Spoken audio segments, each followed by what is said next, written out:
কারিগরি ত্রুটির কারণে সকাল থেকে বন্ধ রয়েছে আগারগাঁও থেকে মতিঝিল অংশে মেট্রো রেল চলাচল। কারিগরি সমস্যা দ্রুত কাটাতে কাজ করছে সংস্থাটি। তবে মেট্রো বন্ধ থাকায় বিপাকে পড়েছে এই রুটে চলাচলকারী যাত্রীরা। সড়কে বেড়েছে যানজট। আরও জানাচ্ছেন ইয়াসিন রানা।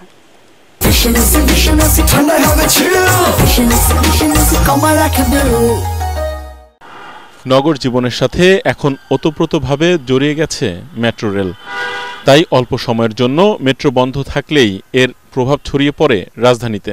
মেট্রোর ফার্মগেট স্টেশনে লাইন ট্র্যাকের সমস্যার কারণে আগারগাঁও থেকে মতিঝিল অংশে সকাল 10:45টায় বন্ধ হয়ে যায় মেট্রো।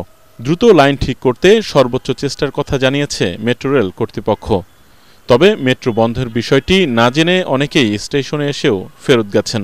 এইচএসসি ক্যান্ডিডেট তো এইচএসসি 25 ব্যাচ, তো ক্রুশাল একটা টাইম চলছে। এখন যদি এইভাবে মেট্রো বন্ধ থাকে তাহলে আমাদের জন্য অনেক অসুবিধা। বাসে যদি এখন যে রাস্তা জ্যাম, তাতে তো দেখা যাবে 1 ঘন্টা, আর এটাতে গেলে তো আমি 10 মিনিটে চলে যেতে পারতাম। 9:40-এ বন্ধ হয়েছে এবং কখন চালু হবে এটার মেসেজ আমাদেরকে এখনো জানায় না। মেট্রো বন্ধ থাকার প্রভাব ছড়িয়ে পড়েছে নিচের ব্যস্ত সড়কে। এই গরমে প্রচণ্ড যানজটের মধ্যে পড়তে হচ্ছে যাত্রীদের। এখান থেকে যাইতে আনুমানিক 40 মিনিট তো লাগবেই বাইতুল মোকরম যাইতে। মেট্রোতে গেলে আপনি সর্বোচ্চ 3 মিনিট 4 মিনিট লাগবে। যাওয়া আসার জন্য আমাদের একটা ইজি অপশন ছিল মেট্রো। এখন আমাদেরকে বাসে যেতে হবে, কিন্তু বাসে অনেক সময় লাগে। মেট্রো রেল চালু না থাকার কারণে যানজটটা আজকে বেশি দেখা যাচ্ছে। মেট্রোর কারিগরি ত্রুটি কখন ঠিক হবে সে বিষয়ে নির্দিষ্ট করে জানায়নি কর্তৃপক্ষ। তবে ঠিক হবার সাথে সাথেই চলাচল শুরুর কথা জানিয়েছেন কর্মকর্তারা।